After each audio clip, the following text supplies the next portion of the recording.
Donc on va juste parler des petites anecdotes. Je sais que Tanguy en avait, je pense qu'il y en a peut-être d'autres qui en ont. Par rapport à Nicolas. Ah oui, oui. Mais si vous avez, on va parler vite fait des petites anecdotes qu'il y a eu, que ce soit au festival, le Week-end Company, que ce soit dans la troupe. Donc ça peut être des trucs amusants qui a pu vous arriver, des petits accidents, c'est je sais pas un quelque chose comme ça. Si. Ah oui, Ça me dit quelque chose, ça. Est-ce que la question n'aurait pas été orientée? Alors même pas, c'est en disant que j'ai fait ah oui. Bon, du coup, vous avez spolié. Sandra, toi tu n'as pas fait le Week-end Company. Non. Si tu as fait la troupe, mais tu n'as pas. Est-ce que tu as une anecdote précise? Les anecdotes, c'est plus par rapport à la danse, donc on est un peu hors sujet, donc je vais D'accord. m'abstenir pour cette fois. Je te laisse les garder de côté, puis pour la prochaine fois, quand il y aura la groupe danse, on en reparlera si tu veux. Et messieurs, vous avez peut-être quelque chose? Bah, du coup, je lance sur celle-là ou pas? Moi, je ferai Nicole après. Alors justement, c'était Festival Arlequin Compagnie. Donc quand nous étions encore à l'atelier, je crois que c'était cette année-là à Châles. Hein. Oui. Nous jouions une pièce des chiens, enfin adaptée à l'atelier. Donc ce qui se passait, c'est que dans le décor, il y avait comme une sorte de panneau au milieu de la scène, ou derrière lequel les acteurs se préparaient plus ou moins. C'était une sorte de coulisse sur scène, on va dire un peu ça comme ça. C'est beau. Donc on avait déjà fait cette pièce-là plusieurs fois. Donc sur place à Montaudin. Il n'y avait pas eu de soucis. Il n'y avait pas eu de soucis, tout se passait très bien. Et ce jour-là, du coup, au festival à Châles, il s'est trouvé que cette planche qui servait de coulisse s'était écroulée magnifiquement bien, en plein milieu d'une scène. Et du coup, on était tous derrière. Avec les textes limite pour souffler. Du coup, tout le monde, j'ai envie de dire sort, mais sort pas vraiment, puisque on n'est pas caché. En faisant, ça collait bien l'esprit de la pièce. Oh là là, et à remettre la planche debout. Et après, du coup, il y avait deux actrices, je pense, qui étaient en train de faire leur scène, donc on jouait un peu le jeu et qui ont repris leur sketch après, comme si rien n'était. Et puis c'était assez fun finalement. Et il y a personne qui s'est dit, enfin dans ceux qui n'avaient pas vu la pièce, qui s'est dit c'était dedans, tout ça, il y a pas de soucis. Ou ils se sont dit non, c'est tombé, c'est Le moment où tu vois les textes sur scène, je pense que tu te dis pas c'est bien fait. Non, mais je sais pas, une petite vanne qui se dit tiens, on va apparaître sur scène avec le texte pour faire rire. Ça aurait pu. D'ailleurs, dans cette même pièce, il y avait autre chose, c'était toi. Moi une anecdote sur moi. C'est le nom de la pièce. Comment on l'avait appelé? Comment on l'avait appelé? Oui, parce qu'on C'était Caricature, non? Ça s'appelait? Ouais, ça doit être ça. Voilà. Caricature. Je jouais pas les pièces en entier, donc du coup. D'accord. C'était une adaptation des Pieds dans l'eau, c'est ça? Je crois.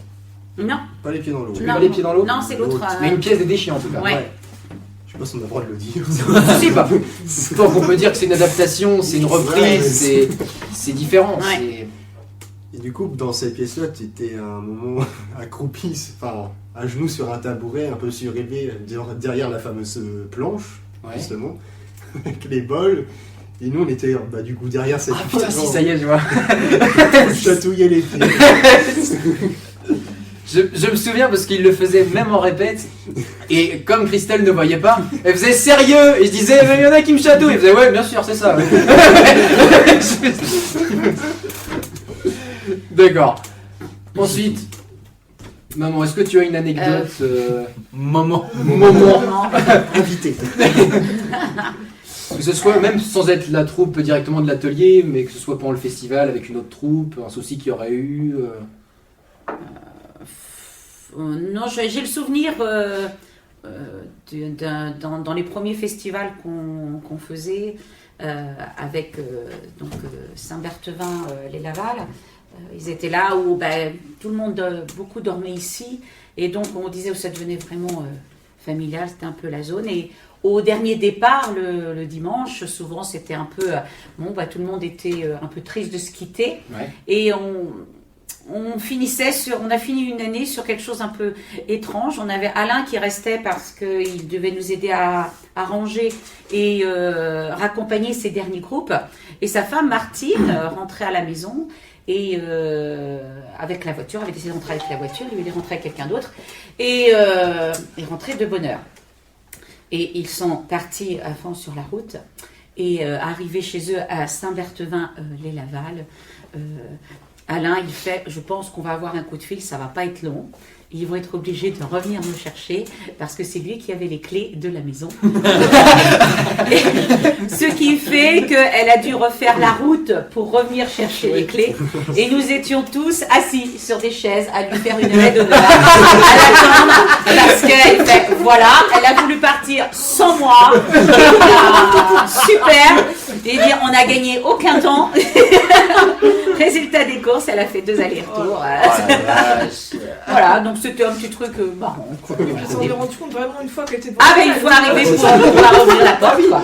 Voilà. Donc on rappelle, Alain Fournier et Martine, c'était de la troupe De Saint-Berthevin-les-Laval. Les Baladins. Les Baladins, oui. D'accord. Petit coucou à Alain si tu me regardes. C'est bien Martine. Et à Martine, bah oui, bien sûr. Et enfin, Tanguy qui m'a dit qu'il avait une très bonne anecdote qu'on connaît presque tous, mais j'avais envie qu'on en parle. Je pense que vous étiez tous présents, mais du coup, moi je voulais parler de Nicole justement. Alors on l'a évoqué plusieurs fois et est revenu plusieurs fois à l'avant. Alors Nicole Sturz, qui est la metteur en scène de l'atelier Les Tours de Cigale à Bagnoles de l'Orne. Et Lonlay. Et Lonlay l'abbaye. Et c'est une dame que j'aime beaucoup, qui a beaucoup de personnalité. Pour vous expliquer un peu déjà, madame, et souvent, le festival, en fait, on dormait le soir. C'était sur 2 jours, donc les troupes qui voulaient rester, qui pouvaient dormir. C'était le genre de personne qui, par exemple, le matin, allait se réveiller, allait prendre ses chaussettes, et puis comme ça, elle allait faire une improvisation, comme ça, sur la façon de mettre ses chaussettes. Voilà. Alors, quand t'es pas réveillé le matin, j'avoue que pour le coup, ça met de bonne humeur. ça met de l'ambiance. Et il se trouve aussi qu'elle a une particularité aussi dans sa mise en scène, c'est qu'il faut que ce soit comme ça. Voilà. Et je crois que je me souviendrai toujours. L'une des dernières éditions qu'on a fait du festival, j'étais en technique moi cette année-là, donc je gérais la technique de toutes les troupes.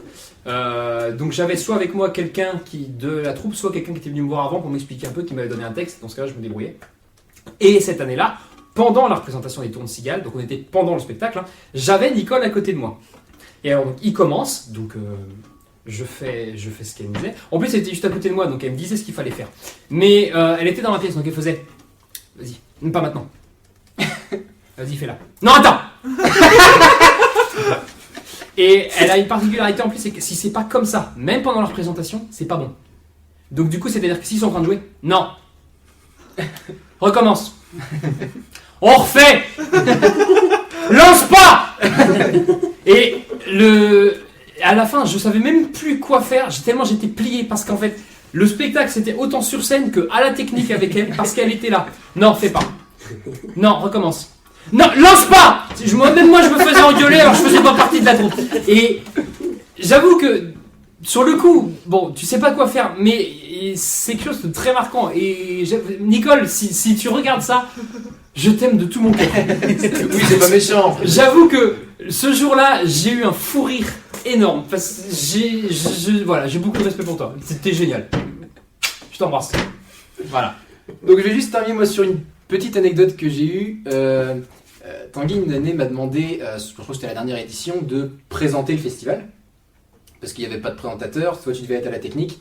Et je crois que tu nous as demandé à plusieurs, mais tu m'as demandé donc moi de faire la présentation. Parce qu'en fait, comme c'était à la base une association jeune, ce qu'on essayait aussi, c'est de trouver du monde pour passer le flambeau.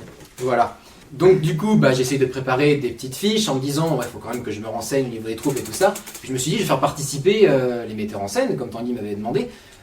Donc je vais dire, tiens, je vais noter les noms des metteurs en scène. Il y en avait certains que je connaissais pas, mais par exemple, Pernet Théâtre, j'ai demandé à Sandrine Cazet de venir et de présenter un peu le spectacle et tout ça. Sandrine. Et puis vient Chal. Alors Chal, je fais, oh là là là, je connais pas du tout le metteur en scène de Chal. Yannick. Donc c'était Yannick. C'était Yannick Livet, mais je crois que cette année-là, c'était quelqu'un d'autre. Voilà, donc c'était Julien qui reprenait cette année-là. Et en fait. Salut Julien. Et en fait, moi je savais pas que c'était Julien, donc du coup je demande, je sais plus à qui, je me demande d'ailleurs si c'était pas à toi, qui ne connaissait pas encore bien Julien à ce moment-là, il me semble. Donc alors c'était peut-être quelqu'un d'autre. Je demande qui est le metteur en scène, que je le fasse monter sur scène et qui présente un peu la pièce. Alors on me dit c'est machin, et on me donne un nom. Donc je le note. J'arrive sur la scène et je fais donc voilà, donc maintenant nous allons accueillir la troupe de Châles, et donc je vais dire par exemple Aurélien. Et je dis, donc du coup nous allons accueillir Aurélien. Alors je demande au public d'applaudir, le public applaudit. Je vois ceux de Châles près de la technique, près de Tanguy qui commencent à se regarder comme ça. Il y a une petite pause de 2 secondes. Et il y a le technicien qui se lève, qui arrive à côté de moi, qui regarde comme ça. Et je lui fais donc du coup c'est toi qui as mis la scène, c'est toi qui as mis en scène la pièce? Non. Ah bon alors est-ce que tu peux nous parler quand même un peu de la pièce parce que t'as dû la voir? Non. D'accord. Il y a combien de personnes dans la troupe? Je sais pas. Et je fais en fait mais c'est pas du tout le metteur en scène. Je fais non, c'est Julien là-bas. Et je vois qu'il faut enchaîner, Tanguy me dit enchaîne. Alors je fais eh ben la pièce de Châles.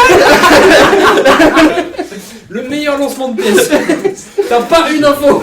Donc je me suis dit bon bah c'est génial, le public a adoré la pièce de Châles, y a pas eu de soucis, mais c'est vrai que sur le coup t'es un peu mal parce que tu sais pas ce que tu dois présenter. Voilà, tout Ça ça dit un nom au pif en plantant. Non, en fait, on m'a donné un nom de quelqu'un qui connaissait juste un petit peu Châles. La question n'a pas été comprise au départ quand il m'a demandé qui avait fait la Et on m'a donné le nom du technicien en fait. Qui lui débarquait, venait donner un coup de main, mais n'avait pas du tout. C'était peut-être la pire personne à demander parce que c'était le seul qui avait pas d'infos. Je pense que lui en plus il était venu en dépannage pour la lancer. Ou alors ils ont voulu lui faire un sale coup. Tu vas voir.